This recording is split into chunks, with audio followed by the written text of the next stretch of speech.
നിമിഷപ്രിയയുടെ വധശിക്ഷ റദ്ദാക്കിയേക്കുമെന്ന വാർത്തയാണ് വന്നുകൊണ്ടിരിക്കുന്നത്. യമനിലെ ചർച്ചയിൽ നിർണായകമായ പുരോഗതി ഉണ്ടെന്ന് അറിയുന്നു. ചർച്ചകൾ തുടരുകയാണ്. ഇനി കോടതി പരിഗണിക്കുമ്പോഴായിരിക്കും എന്ത് ശിക്ഷ ഇല്ലെങ്കിൽ എന്ത് നടപടിയിലേക്ക് എന്നൊക്കെയുള്ള കാര്യത്തിൽ തീരുമാനമാവുക. ഇനിയും കുടുംബവുമായുള്ള ചർച്ചകൾ നടക്കേണ്ടതുണ്ട്.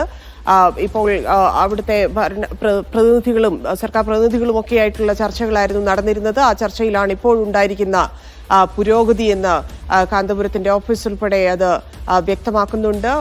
തലാലിന് നീതി ലഭ്യമാകണമെന്ന് അദ്ദേഹത്തിന്റെ സഹോദരൻ സോഷ്യൽ മീഡിയയിലൂടെ അറിയിക്കുന്നുണ്ട്. അത്തരത്തിലാണെങ്കിൽ ആ ചർച്ചകൾ ഇനിയും നീളും എന്നുള്ള സൂചനകൾ കൂടിയാണ് ലഭിക്കുന്നത്. കുടുംബവുമായിട്ടുള്ള ചർച്ചയാണ് ഇനി നടത്താനിരിക്കുന്നത്.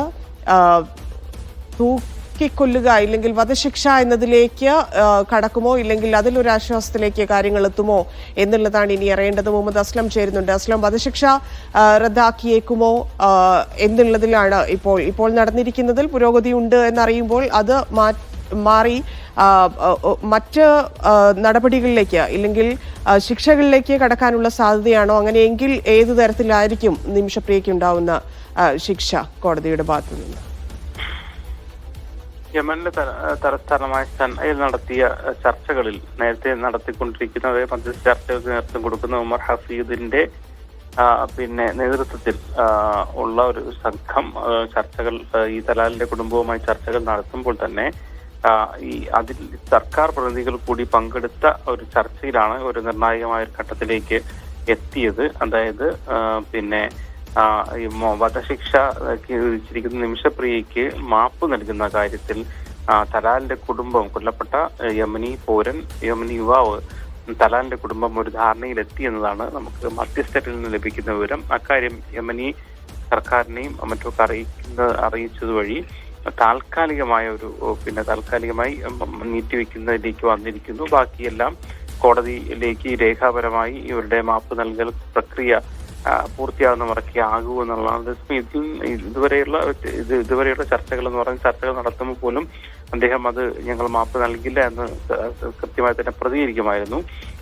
ഇപ്പോഴത്തെ പ്രതികരണത്തിൽ തലാലിന് നീതി നൽകണം ഹാഷ്ടാഗ് അദ്ദേഹം മുന്നിൽ വെക്കുമ്പോൾ പോലും തന്നെ അദ്ദേഹം ഞങ്ങൾക്ക് വ്യക്തത വരുത്തേണ്ട സമയത്ത് വ്യക്തത വരുത്താം എന്നൊരു വരിയാണ് ശരിക്കും ഫേസ്ബുക്കിൽ കുറിച്ചിരിക്കുന്നത്. എന്ന് പറഞ്ഞാൽ ഇക്കാര്യത്തിൽ പൂർണ്ണമായും വധശിക്ഷ മാപ്പ് നൽകിയെന്നോ കൃത്യമായി പറയാത്തത് കൊണ്ട് ഒരു അസന്നിഗ്ധ. അതേസമയം അദ്ദേഹം സാധാരണഗതിയിൽ ഞങ്ങൾ മാപ്പ് നൽകില്ല, ഞങ്ങൾ എക്സിക്യൂഷൻ തന്നെയാണ് ഞങ്ങൾ ആഗ്രഹിക്കുന്നത് എന്നാണ് പറയുന്നത്. അതിൽ നിന്ന് വ്യത്യസ്തമായി പറയുന്നത് കൊണ്ട് തന്നെ ഇക്കാര്യത്തിൽ ഒരു പുരോഗതി ഉണ്ടായിട്ടുണ്ട് എന്ന് നമ്മൾ മനസ്സിലാക്കുന്നു. നിമിഷപ്രിയയുടെ വധശിക്ഷ റദ്ദാക്കിയേക്കുമെന്നാണ് നമുക്ക് ലഭിക്കുന്ന വിവരം. അതായത് ഈ ഒരു കുടുംബം ഒരു ധാരണയിലേക്ക് ഏറെക്കുറെ സമ്മതിച്ചിരിക്കുന്നു മധ്യസ്ഥർക്ക് മുന്നിൽ. ഇനി അത് ഒരു തീരുമാനമായി, കുടുംബത്തിന്റെ തീരുമാനമായി സത്യവാങ്മൂലമായി കോടതിയിൽ വരികയും കോടതി അതിന്റെ അടിസ്ഥാനത്തിൽ അത് കൃത്യത വരുത്തിക്കൊണ്ട് വധശിക്ഷ റദ്ദാക്കുകയും തുടർന്ന് അങ്ങോട്ട് പിന്നെ ആ കേസിന് വധശിക്ഷ അല്ലാത്ത ശിക്ഷ കോടതി ആ കേസ് പരിഗണിച്ചുകൊണ്ട് ശിക്ഷ വിധിക്കുകയും അത് ഇപ്പോൾ നിമിഷപ്രിയ കഴിഞ്ഞിരുന്ന ജയിൽ കാലയളവിനേക്കാൾ കുറവാണെങ്കിൽ നിമിഷപ്രിയയോടെ തന്നെ മോചിപ്പിക്കുകയും അല്ലെങ്കിൽ എത്രയാണോ കൂടുതൽ